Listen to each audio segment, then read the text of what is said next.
आप देख रहे हैं जनता की आवाज़ और एक आवश्यक सूचना आप सभी के लिए कि अभी तक आपने अगर हमारे चैनल को सब्सक्राइब नहीं किया है तो इसे सब्सक्राइब अवश्य कर दें, क्योंकि बिहार के हर जिले से हर छोटी बड़ी खबरें सीधे हम आप तक पहुंचाते हैं और हर खबरों से आपको अपडेट रखते हैं। इसलिए हम बात कर लेते हैं बिहार में विधानसभा चुनाव है। इसको लेकर अब चुनावी रणनीतियाँ एकदम चरम सीमा पर चल रही है। इसको लेकर सिवान के दरौंदा विधानसभा सीट पर आज हमने, जैसा कि हमने आपको पहले बताया था कि जनता की आवाज़, जब जनता ही अपने तरफ से सवाल पूछने लगे, सवालों की बौछार करने लगे, कई लोगों ने हमें व्हाट्सएप पे इस संदेश को डाला था कि सर आप जरा स्टूडियो से बाहर निकलिए और उन जनप्रतिनिधियों से, उन प्रत्याशियों से मिलिए जो दरौंदा विधानसभा सीट पर दरौंदा विकास के मॉडल की बात कहते हैं और धरातल पर इसका कुछ भी असर नहीं दिखता है। जब इन लोगों के अनुरोध पर मैंने आज दरौंदा विधानसभा की मॉडल की बात और धरातल पर देखने को लेकर जब स्टूडियो से बाहर निकले तो हमें मुलाकात हुई इंजीनियर शैलेंद्र कुमार यादव से, जो दरौंदा विधानसभा से पूर्व प्रत्याशी रहे, और उनसे हमने तीखे सवाल पूछे और बेबाकी से उन्होंने मेरे हर सवालों का जवाब दिया। मेरे पूरे इस रिपोर्ट में देखिए उनका जब मैंने इंटरव्यू लिया तो क्या कुछ उन्होंने कहा। इंजीनियर शैलेंद्र कुमार यादव ने, देखिए ये पूरी रिपोर्ट।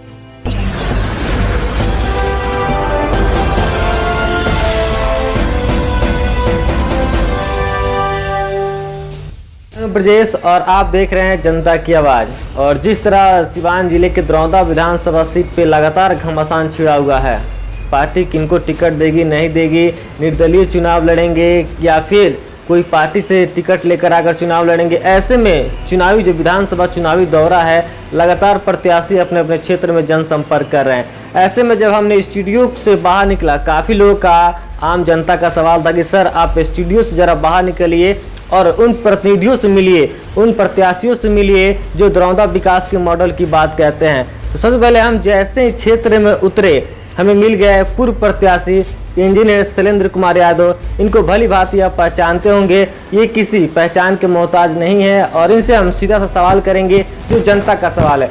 सबसे पहले मेरे चैनल पर सर आपका स्वागत है। आपका स्वागत, बहुत बहुत धन्यवाद। सर जनता का सवाल है, क्योंकि हम हिंदू मुस्लिम, हिंदुस्तान पाकिस्तानी सब नहीं दिखाते हैं, जनता का, जो जनता से हम सरोकार रखते हैं और जनता की सवाल है कि दरौंदा विधानसभा की एक मॉडल की बात कही जा रही है।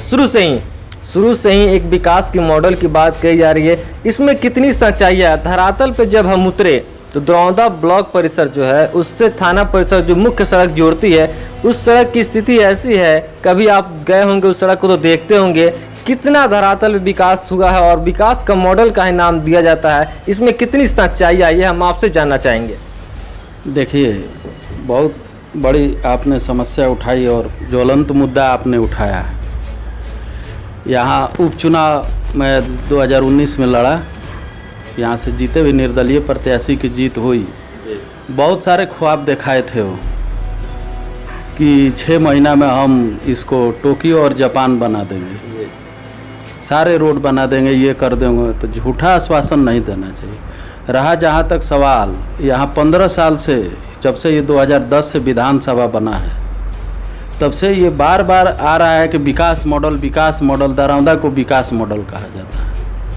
तो मुझे तो नहीं लगता, मैं तो चुनाव लड़ा हूँ और क्षेत्र का भ्रमण करता हूँ, कहीं ऐसा नहीं दिख रहा है कि ये मॉडल लायक है। ये विधानसभा मॉडल लायक तो नहीं है। ये विधानसभा कुछ कामें हुई है लेकिन ऐसा नहीं हुआ। अब जो आप बता रहे हैं तो बहुत सारे ऐसे रोड हैं, आप दरौंदा का रोड बताए जो ब्लॉक से लेकर के थाना तक जाती है, उसका स्थिति तो बहुत ही जर्जर है, पैदल चलना भी मुश्किल है।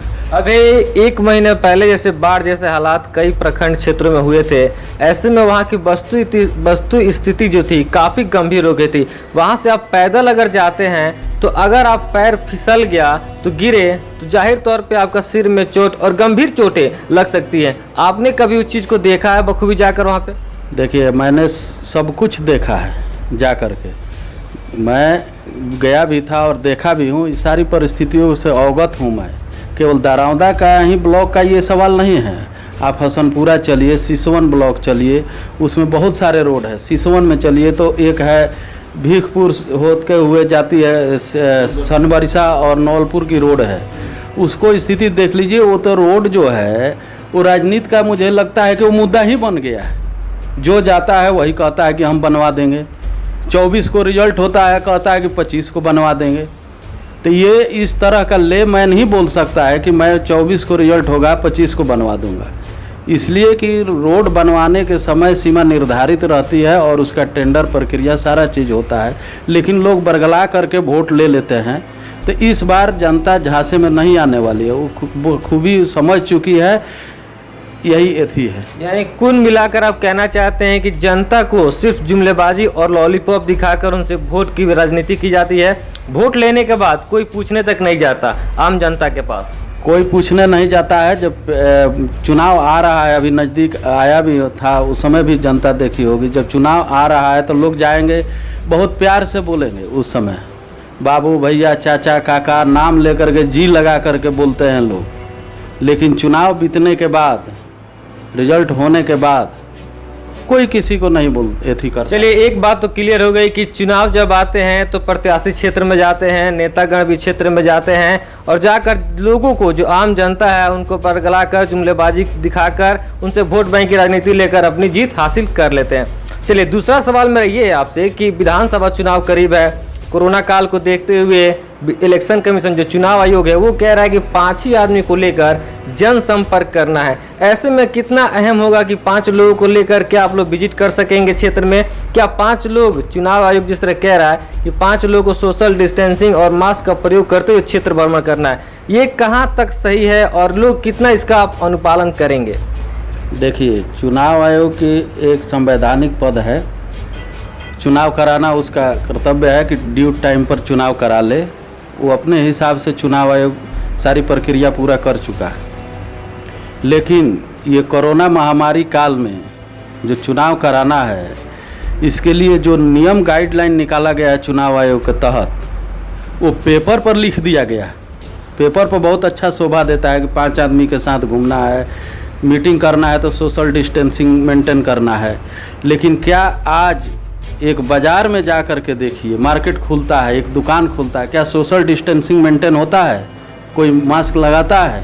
कहीं नहीं हो रहा है। हाल फिलहाल में सूबे के स्वास्थ्य मंत्री मंगल पांडे आए थे, सोशल डिस्टेंस की पूरी तरह धज्जे उड़ा के चले गए। यही तो देखना है कि जब आप एक तरफ कह रहे हैं कि 1000 वोट पर एक बूथ रहेगा, आप सोशल डिस्टेंसिंग मेंटेन करके आपको ईवीएम पर तो बार बार दाबना है, ग्लव्स लगा करके दाबिए, चाहे जैसे दाबिए, ईवीएम पर 1000 बार तो टच करना पड़ेगा ना। बिल्कुल।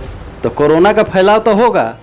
तो इस तरह की इसके लिए व्यवस्था कर रही है ना चुनाव आयोग, सैनिटाइजर रख रही है वहाँ पे? भैया, सैनिटाइजर है, इतना अगर जागरूक हो जाए अपना ये बिहार के लोग, तो ये सैनिटाइजर जो बार बार ये प्रचार हो रहा है कि सैनिटाइजर यूज करिए, हाथ धोइए, ये करिए, सोशल डिस्टेंसिंग का मेंटेन करिए, लेकिन कहाँ हो रहा है? ये तो हो ही नहीं रहा है ना इस तरह का। यानी कुल मिला के आप कहना चाहते हैं कि जो 5 लोगों का विजिट कर रहे हैं, जो बता रहा है चुनाव आयोग, वो नहीं हो पाएगा अनुपालन उसका कहीं नहीं अनुपालन होगा ना। कोई मीटिंग में 5 लोग जाइएगा, 5 लोग ठीक है, आप जा रहे हैं साथ में, जहाँ जाइएगा मिलने वहाँ तो 10 लोग जुट जाएंगे, 20 लोग जुट जाएंगे। आप जा करके चुपचाप वोट तो नहीं ना मांग सकते हैं। किसी गांव में जाइएगा, उतरिएगा, जब डोर टू डोर भी विजिट करिएगा तो 5 आदमी 10 आदमी लग जाएगा साथ। किसको मना करिएगा कि आप पीछे मत चलिए? लेकिन नियम का उल्लंघन होगा तो चुनाव आयोग तो प्राथमिकी दर्ज करेगी फिर।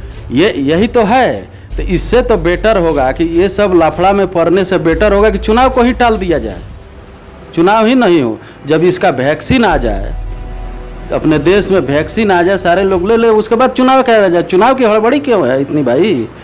विकट परिस्थिति में, कोरोना महामारी में पहले जान है तभी जान है जी। जान बचेगा तभी तो चुनाव होगा, कोई बनेगा, मुख्यमंत्री बने चाहे विधायक बने चाहे कोई भी जो बनेगा। पहले तो जान, आम जनता की जान बचाना सबसे बड़ी प्राथमिकता इस देश की होनी चाहिए, ये होना चाहिए और इस पर चुनाव आयोग को भी समझना चाहिए। चलिए, एक बात तो क्लियर हो गई आपकी बातों से कि चुनाव, अगर कोरोना काल में अगर चुनाव कराना है तो विजिट जो 5 लोगों का कहा जा रहा है चुनाव आयोग के द्वारा, वो अनुपालन नहीं हो पाएगा। इसलिए आप कह रहे हैं कि चुनाव को टाल देना चाहिए कोरोना काल को देखते हुए।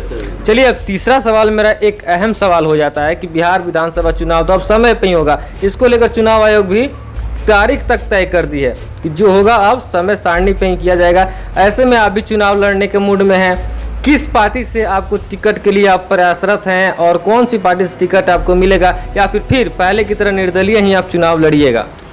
देखिए पार्टी के जहाँ तक सवाल है और चुनाव लड़ने का, तो मैं विगत उपचुनाव लड़ चुका हूँ। मैं परिचय का मोहताज नहीं हूँ इस विधानसभा में। मैं ऐसा नहीं कि मैं हार गया चुनाव तो क्षेत्र छोड़ दूँ।